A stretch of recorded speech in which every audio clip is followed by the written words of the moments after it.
Lots of passengers travel through the big station. It is the starting point for trains going across the island and to the mainland beyond. Sometimes, passengers who are going on long trips will often bring their pets with them, so as not to leave them behind. The pets are allowed, so as long as they are being properly looked after.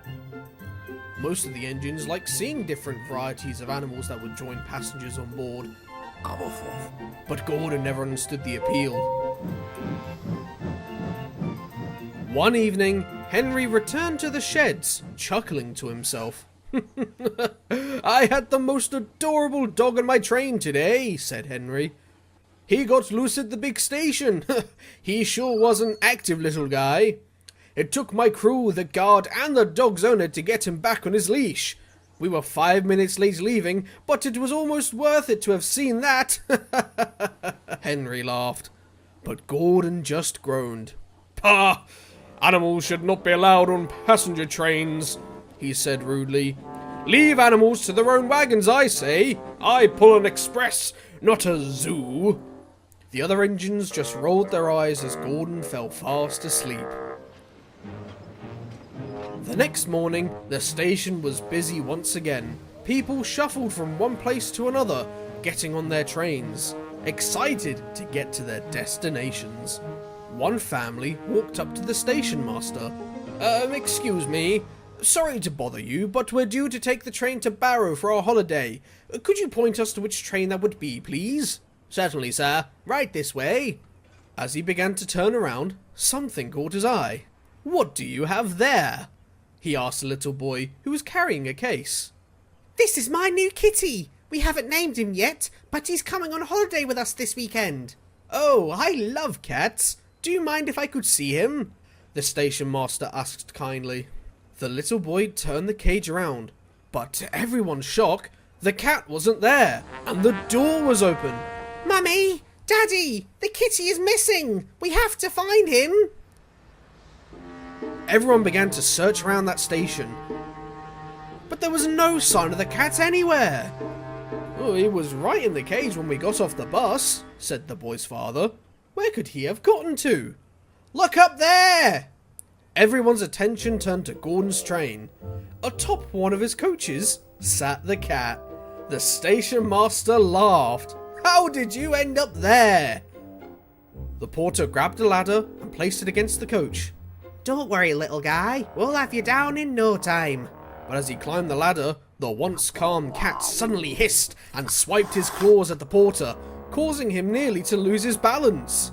Oh, well, that was rude, he chuckled as he regained his footing. He tried again and again, but the cat just hissed at him again and didn't come down. The guard was getting anxious. If we don't get that cat down soon, we'll be late. The station master decided to have a go. Come here, kitty, kitty.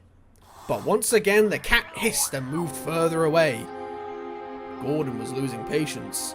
Oh, this is ridiculous! Come down, you little furball! And he angrily let off steam. This startled the little cat, who ran further down the coach. Gordon's driver was cross. Oh, that didn't help in the slightest, Gordon. You just frightened it even more. If it's so frightened, it shouldn't have gotten up there in the first place. Even so, something that's much bigger than it, making loud sounds, isn't going to bring it down any faster, his driver scolded, and walked over to see if he could help. Everyone did their best, but the cat still wouldn't come down. We can't leave till it comes down, said the guard. If only we had some kind of food, we might be able to coax it down.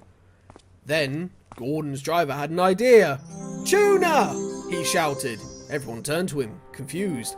I packed a tuna sandwich for my lunch today.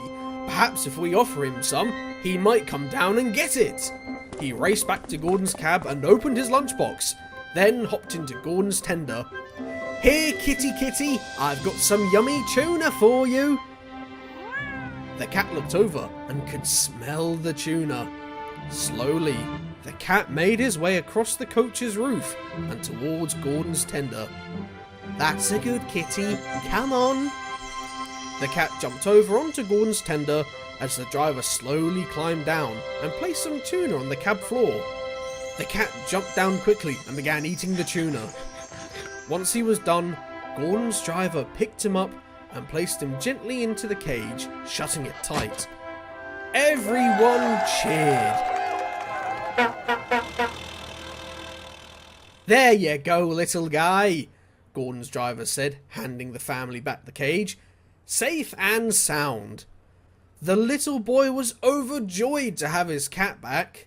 "Thank you. I'm terribly sorry for all the trouble," Gordon's driver chuckled.